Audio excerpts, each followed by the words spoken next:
Hello students, welcome back to Digital Teacher ji. आप सभी का डिजिटल टीचर जी में बहुत बहुत स्वागत है। तो उम्मीद है आप सभी लोग सही होंगे। और मैं बहुत दिनों से वीडियोस इस चैनल पर नहीं आ रही थी और हम लोग थोड़े बिजी हो गए थे किसी और अदर सब्जेक्ट को लेकर, किसी और अदर प्लानिंग चल रही थी हमारी। अब वो पूरी हो चुकी है, तो हम फिर आ चुके हैं आपके साथ अपने नए चैनल पर। और आप सबका बहुत बहुत शुक्रिया, आपने हमारी बाकी पुरानी वीडियो को इतना सारा प्यार दिया, इतना सारा आप लोगों ने अपनाया, उससे सीखा। आप लोग कॉल्स आते हैं हमारे पास, मैसेजेस आते हैं हमारे पास, पूरी टीम के पास, तो उस सब के लिए आप सबका बहुत बहुत धन्यवाद। और हम चलते हैं आज के अपने नए टॉपिक पर। नया टॉपिक के साथ साथ हमारी नई बुक है, जिसका अभी तक आपको एक भी वीडियो अभी तक हमारे चैनल पर नहीं पड़ी थी। हमारी है, वो है हमारी व्यावसायिक अर्थशास्त्र। इसका नाम क्या है? इसका नाम है व्यावसायिक अर्थशास्त्र। क्या नाम है इस बुक का? इस बुक का नाम है व्यावसायिक अर्थशास्त्र, जो बीकॉम के अलग अलग सेमेस्टरों में अलग अलग यूनिवर्सिटी में पढ़ाई जाती है। किसी में फर्स्ट सेमेस्टर में पढ़ाई जाती है, किसी में सेकंड सेमेस्टर में पढ़ाई जाती है, कोई फोर्थ सेमेस्टर में इसको पढ़ाता है। तो अलग अलग सेमेस्टर में पढ़ाई जाती है। Business economics most important book है और मोस्ट इंपॉर्टेंट सब्जेक्ट है हमारे बीकॉम के लिए। तो आइए आज इसी सब्जेक्ट के टॉपिक पर हम बात करने वाले हैं और बहुत ही इंपॉर्टेंट टॉपिक पर बात करने वाले हैं। अलग अलग वीडियोस आपने अगर इससे पहले देखी होंगी या आपके सब्जेक्ट में अगर है तो आपने इसके बारे में जानते भी होंगे, और नहीं जानते तो आज आप पूरा अच्छी तरीके से जान जाएंगे कि ये होता क्या है।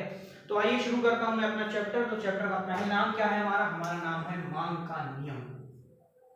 नाम क्या है चैप्टर का? चैप्टर का नाम है मांग का नियम। इंग्लिश में से हम लोग कहते हैं लॉ ऑफ डिमांड। क्या कहते हैं इसको? Law of demand. मांग, डिमांड, जिस वस्तु की मांग ज्यादा होती है उस वस्तु की बिक्री भी ज्यादा होती है, उस पर प्रॉफिट भी ज्यादा होता है। इस तरह की सारी चीजें हम इसमें देखते हैं। तो हम शुरू करते हैं। देखो, किसी भी चैप्टर को जब हम शुरू करते हैं तो हमारा पुराना अंदाज क्या है कि हम उसकी परिभाषा को सबसे पहले देखते हैं। और किसी भी चीज को समझने के लिए हम क्या करते हैं, उसकी परिभाषा को समझना पड़ता है, उसकी डेफिनेशन को समझना पड़ता है। तो आइए सबसे पहले हम इसकी डेफिनेशन पर बात कर लेते हैं। इसकी डेफिनेशन क्या कह रही है? तो इसकी जो परिभाषा है, मैंने इस पर एक परिभाषा लिखी है, वह मांग शब्द का अभिप्राय मांगी गई मात्रा से लगाया जाना चाहिए। क्या होती है? मांग शब्द की का जो अभिप्राय है, यानी मांग जो शब्द है, जो डिमांड जो वर्ड है, इसका मीनिंग हमें ऐसे निकालना चाहिए कि मांगी गई वस्तु की मात्रा के एक समय में एक उपभोक्ता कितनी वस्तुओं की डिमांड कर रहा है। किससे निकाला जाना चाहिए? मांग शब्द का अभिप्राय मांगी गई मात्रा से, मांगी गई वस्तु की मात्रा से, इस तरह भी हम इसको पढ़ सकते हैं, से निकाला जाना चाहिए, जो कि एक निश्चित मूल्य द्वारा, मतलब मूल्य में घटना बढ़ना नहीं होना चाहिए, एक निश्चित मूल्य द्वारा क्रय की जाती है। एक निश्चित मूल्य मतलब हर एक प्रोडक्ट का अपना एक निश्चित मूल्य होता है, तो उस मूल्य पर उसे क्रय की जाती है। मांग की मात्रा स्थिर नहीं होती। मांग की मात्रा क्या होती है? स्थिर नहीं होती, हम सबको मालूम है। तो कभी भी किसी भी चीज की डिमांड बढ़ जाती है, कभी किसी चीज की डिमांड घट जाती है। बहुत सी ऐसी चीजें होंगी, हम देखते हैं हमारे पूरे समाज में, हमारे सोसाइटी में, हमारे बाजारों में हम ये सब चीजें देखने को हमें मिलती हैं कि कभी कभी किसी चीज की मांग एकदम बहुत बढ़ जाती है कि जो भी व्यक्ति है वो उसी चीज को खरीद रहा है, उसी चीज को खरीद रहा है। कभी कभी उस चीज की किसी चीज की जो डिमांड होती है वो बिल्कुल खत्म हो जाती है, कोई उसको खरीदने ही नहीं आता है। तो क्या होता है? मांग की जो मात्रा होती है वो स्थिर नहीं होती है। ऐसा नहीं होता कि आज कोई चीज किसी इंसान के पास कोई 10 प्रोडक्ट आज बिके तो कल भी 10 ही बिके। हो सकता है कल उसकी मांग कम हो जाए, उसकी डिमांड कम हो जाए। तो जिस चीज की डिमांड कम हो जाती है उसकी मांग भी गिर जाती है, जिस चीज की डिमांड बढ़ जाती है, मांग बढ़ जाती है, तो वो उसकी ज्यादा सेल होने लगती है, उसकी ज्यादा उसको विक्रय उसका होने लगता है। तो मांग क्या है? कभी स्थिर नहीं होती। क्या नहीं होती? मांग कभी स्थिर नहीं होती, एक जैसी नहीं रहती है कि आज भी 10 प्रोडक्ट बिके कल भी 10 ही प्रोडक्ट बिकेंगे। मांग की मात्रा स्थिर नहीं होती है। मांग कैसी होती है? स्थिर नहीं होती। जैसे आपने देखा होगा इस समय दिवाली का समय चल रहा है, तो इस समय दिए सबसे ज्यादा बिकेंगे, आतिशबाजी बिकने लगती है, सजावटी सामान ज्यादा बिकने लगता है, उसकी डिमांड क्या होती? बढ़ जाती है, उसकी मांग क्या होती? बढ़ जाती है। लेकिन क्या बाकी दिनों में, बाकी महीनों में क्या दिए की डिमांड उतनी रहती है, या आतिशबाजी की डिमांड उतनी रहती है, या फिर सजावटी सामान की डिमांड उतनी रहती है जितनी दिवाली के वक्त होती है? तो समझ में आता नहीं सर, बढ़ जाती है। तो क्या होता है? मांग की जो मात्रा होती है वो कभी भी स्थिर नहीं होती, कभी बढ़ जाएगी, कभी घट जाएगी, कभी बिल्कुल खत्म हो जाएगी, कभी आसमान छूने लगती है। तो इस तरह से होती है। तो यह तो सामान्य मूल्य के साथ बदलती रहती है। जैसे प्रोडक्ट का मूल्य बदलता रहता है, वैसे मांग भी बदलती रहती है। कभी कभी क्या होता है? मूल्य और डिमांड, मूल्य यानी किसी वस्तु की कीमत और उसकी मांग दोनों का संबंध होता है। क्या होता है, दोनों का एक संबंध पाया जाता है, जिसको हम आगे पढ़ेंगे। थोड़ा सा मैं उसके बारे में आपको समझा दूंगा। ऐसे समझ लीजिए इसको, जैसे किसी वस्तु की कीमत 10 रुपए है।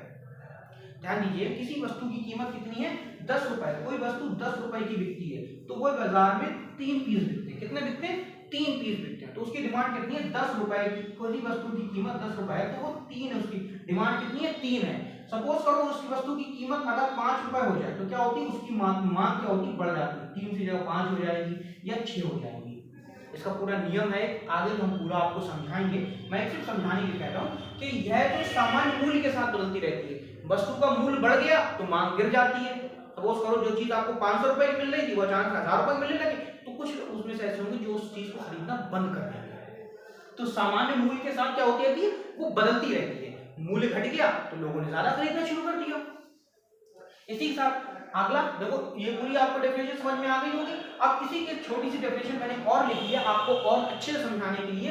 क्या लिखी है, मांग किसी समय विशेष संबंध मूल्य पर वस्तु की गई मांग से होता है। किसी समय विशेष में, किसी एक समय में, किसी एक पीरियड में, किसी भी उपभोक्ता द्वारा वस्तु के मूल्य को ध्यान में रखते हुए मांगी गई वस्तु की मात्रा से लगाया जाता है। तो उम्मीद करता हूं आपके वस्तु की मांग यानी मांग का जो डिमांड का जो परिभाषा है वो आपके दिमाग में बहुत अच्छे से घुस गई होगी।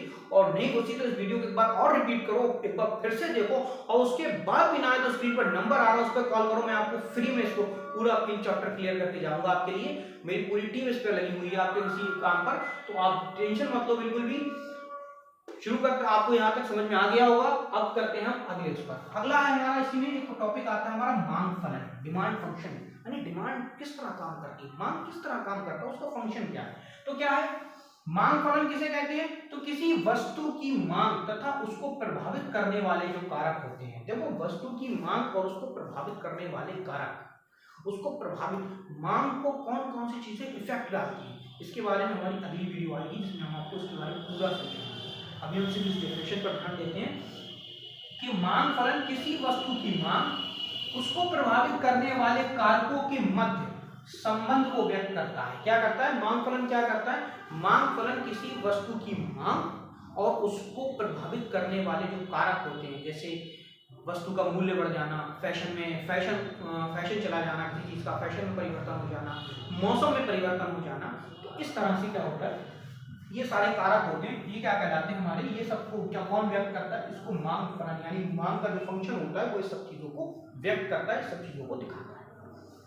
इसमें हमारा एक प्रकार होता है, उसको हम कहते हैं व्यक्तिगत मांग फलन। क्या कहते हैं उसे, व्यक्तिगत मांग फलन। व्यक्तिगत मांग फलन होता क्या है, व्यक्तिगत मांग फलन कहते किसे हैं, व्यक्तिगत मांग फलन किस कार्य पर काम करता है, तो इस पर आप समझते हैं। सबसे पहले इसकी डेफिनेशन को भी हम समझ लेते हैं।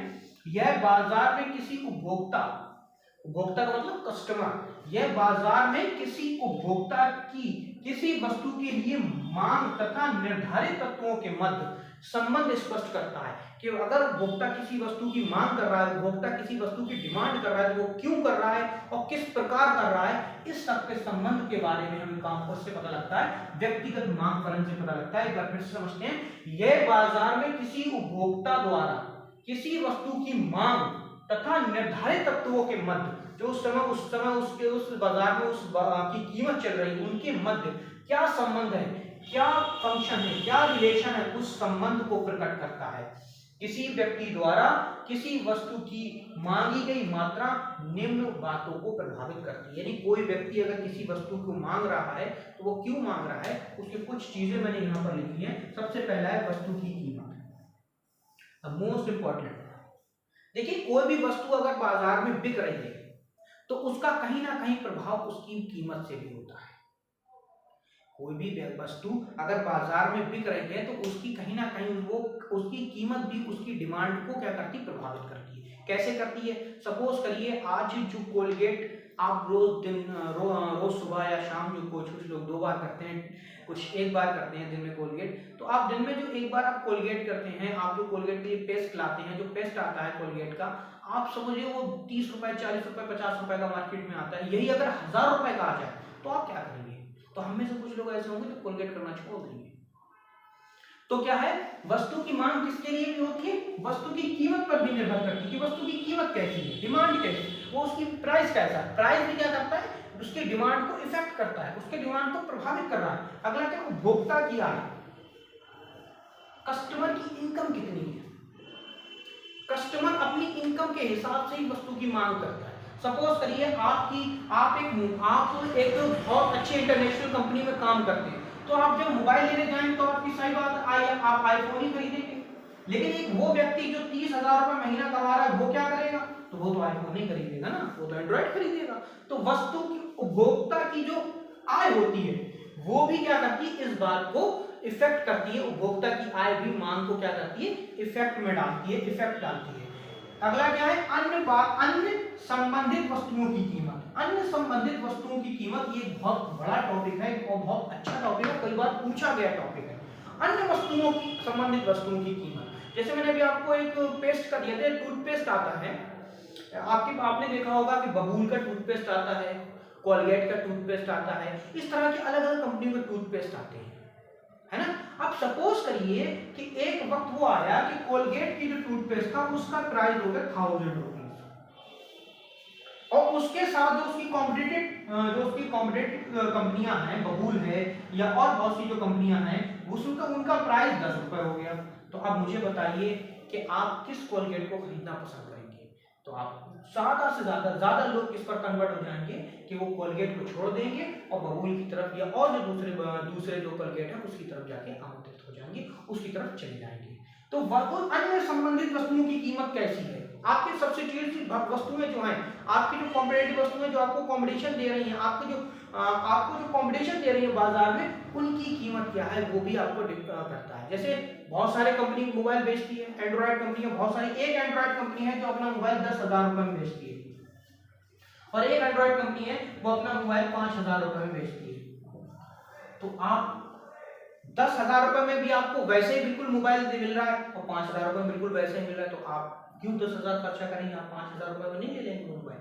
तो क्या अन्य संबंधित वस्तुओं की कीमत भी इस मांग पर क्या करती है, इफेक्ट डालती है, प्रभावित करती है। अगला क्या, उपभोक्ता की रुचि। ये देखो मोस्ट इंपॉर्टेंट है, इसमें क्या है, कीमत पर फर्क नहीं पड़ता। अगर आपको कोई चीज पसंद आ गई या आपका किसी चीज में इंटरेस्ट है, तो फिर आप क्या करते हैं, चाहे वो कितने रुपए की हो, आप उस चीज को खरीद लेते हैं। तो उपभोक्ता की रुचि मेन चीज होती है जो वो इन सब चीजों को पीछे कर देती है, फिर कीमत मायने नहीं रखती। कभी कभी ऐसा होता है कि हमें कोई चीज बहुत ज्यादा पसंद आ जाती है और वो हमारे बजट के बाहर भी होती है, लेकिन फिर भी हम उसे खरीदते हैं। क्यों, क्योंकि हम उसमें रुचि दिखाते हैं, इंटरेस्ट दिखाते हैं। तो वो क्या होती है, उपभोक्ता की रुचि में क्या करती है, मायने रखती है किसी मांग को बढ़ाने और किसी वस्तु की मांग को बढ़ाने और घटाने में। अगला क्या, भविष्य की संभावनाएं कैसी उस वस्तु को लेकर, आगे ये वस्तु कितनी चलेगी, कब तक चलेगी, कैसे चलेगी, इन सब चीजों पर भी ध्यान दिया जाता है। ये सारी चीजें क्या करती हैं, मांग क्या करती है, निम्न बातें भी क्या करती है, मांग को प्रभावित करती हैं, डिमांड को इफेक्ट करती हैं। उम्मीद करता हूँ आज की वीडियो आपके समझ में आ गई होगी, और बिना किसी देरी के मैं आज की वीडियो को समाप्त करता हूँ। हम मिलते हैं आपसे अगली वीडियो में, तब तक के लिए जय हिंद, जय भारत।